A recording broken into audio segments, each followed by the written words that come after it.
കണ്ണൂർ ഇരിട്ടി അയ്യപ്പൻകാവ് ചാക്കാട് മേഖലയിൽ കാട്ടാന. റോഡിലിറങ്ങിയ കാട്ടാനയെ വാഹനയാത്രക്കാർ കണ്ടത് ഇന്ന് പുലർച്ചെ. വനംവകുപ്പ് കാട്ടാനയെ ആറളം ഫാമിലേക്ക് തുരത്തി. മേഖലയിൽ ഇതിനു മുൻപും കാട്ടാനകൾ ഇറങ്ങിയിട്ടുണ്ടെന്ന് നാട്ടുകാർ. തൃശൂർ എരുമപ്പെട്ടി പോലീസ് സ്റ്റേഷൻ പരിധിയിലെ വെള്ളാറ്റഞ്ഞൂർ നഗർ നിവാസികളുമായി സംവദിച്ച് Thrissur city police commissioner Elango R IPS.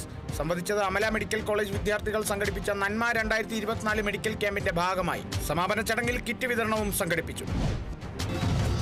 രാജ്യത്ത് ജാതി സെൻസസ് നടപ്പാക്കണമെന്ന് പ്രതിപക്ഷ നേതാവ് VD സതീശൻ. കോട്ടയത്ത് വേലൻ സർവീസ് സൊസൈറ്റിയുടെ സുവർണ ജൂബിലി സമ്മേളനത്തിനിടെയാണ് പ്രസ്താവന. പ്രാതിനിധ്യം അനുസരിച്ചുള്ള സംവരണം നൽകണമെന്ന ഉറച്ച നിലപാടാണ് കോൺഗ്രസിനെന്നും പ്രതിപക്ഷ നേതാവ്. തൃശൂർ കാരമുക്ക് ശ്രീ ചിദംബര ക്ഷേത്രത്തിൽ ശ്രീനാരായണ ഗുരുദേവന്റെ 97ാമത് സമാധി ദിനം ആചരിച്ചു. ചടങ്ങിന്റെ ഭാഗമായി സമൂഹ പ്രാർത്ഥന, ഗുരുദേവ കൃതികളുടെ ആലാപനം, മഹാഗുരുപൂജ, ഉപവാസം തുടങ്ങിയ നിരവധി പരിപാടികൾ സംഘടിപ്പിച്ചു.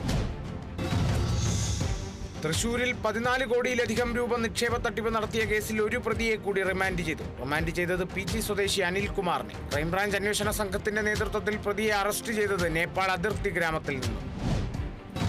തൃശൂർ ചാലക്കുടിയിൽ കടമുറി വാടക സംബന്ധിച്ച തർക്കത്തിനിടെ കടയുടമയ്ക്ക് വെട്ടേറ്റത് എറണാകുളം സ്വദേശി മിൽട്ടണ്. വെട്ടിയത് മേലൂർ സ്വദേശി വർഗീസ്. വടിവാൾ വീശി ഭീകരാന്തരീക്ഷം സൃഷ്ടിച്ച വർഗീസിനെ നാട്ടുകാർ ചേർന്ന് കെട്ടിയിട്ടു. പ്രതി പോലീസ് കസ്റ്റഡിയിൽ.